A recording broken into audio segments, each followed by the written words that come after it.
కేవలం కుజదోషం ఉంటే వివాహం కాదా అనేటువంటి దోషం ఉంటుంది.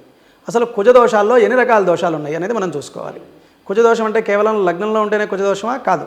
చంద్రుడు కుజుడు కలిసినా కుజదోషమే. కానీ చంద్రమంగళ యోగం కింద కూడా పరిగణిస్తాం. కానీ సప్తమ స్థానంలో ఉన్నప్పటికీ, అంటే ఇది జాతకం చూసే వాళ్ళకి బాగా తెలుస్తుంది.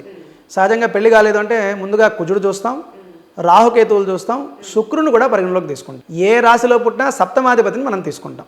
కాబట్టి సహజంగా కూడా పెళ్లి కాలేదు అంటే ముందుగా మొదట ఇంపార్టెన్స్ మనం చూసేదంతా కూడా కుజదోషమే. దీనితో పాటు ఈ పుట్టినటువంటి సమయాన్ని బట్టి సప్తమాధిపతి బలంగా ఉన్నాడా లేడా. అసలు సప్తమం అంటే ఏంటి? మనకి మంచి భర్త, ఆడవాళ్ళకి మంచి భర్త దొరకాలి. అసలు ఆ భర్త స్థానం బాగుందా లేదా అనేది ముందుగా మనం చూసుకోవాలి. ఆ భర్త స్థానం బాగాలేదనుకోండి, పెళ్ళైన తర్వాత కూడా వాళ్ళు కలిసి ఉండరు.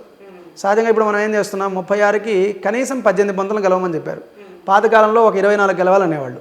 ఆ 24 కాస్త ఇప్పుడు 18కి వచ్చింది, 18 కాస్త 17కి వచ్చింది ఇప్పుడు. అంటే 36కి 17 పంతులను కలిస్తే చాలు పెళ్లి చేసుకోవచ్చు అంటే, మరి మనం 17 పంతులను కలిసినట్టే ఉంటారు.